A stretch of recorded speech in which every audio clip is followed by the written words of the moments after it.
முக்கியமாக என்ன நடக்குதுன்னா, ஒன்று பயண நேரம் குறையுது. நேரத்தை போல விலை மதிப்பில்லாத ஒரு பொருள் எதுவுமே கிடையாது. அந்த நேரம் குறையுதுன்றது ஒரு முக்கியமான செய்தி.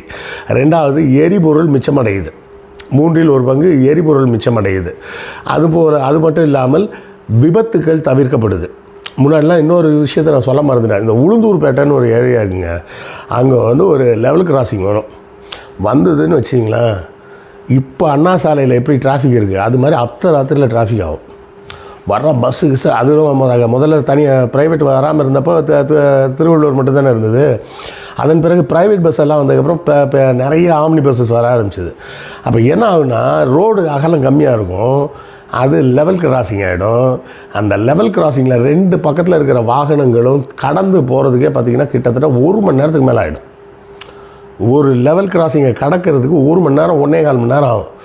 ராத்திரி அரைகுறை தூக்கத்தில் எவ்வளோ எரிச்சலாக இருக்குன்னு யோசிச்சு பாருங்கள். இப்போ அதெல்லாம் கிடையாது. அப்படியே அந்த ரயில்வே லைனுக்கு மேலேயே ரோடு போயிடும். அப்படியே நீங்கள் பாட்டுக்கு போயிடலாம். அந்த வசதிகள் வருது. இந்த லெவல் கிராசிங் அப்படின்ற பிரச்சனை இல்லாமல் போகுது.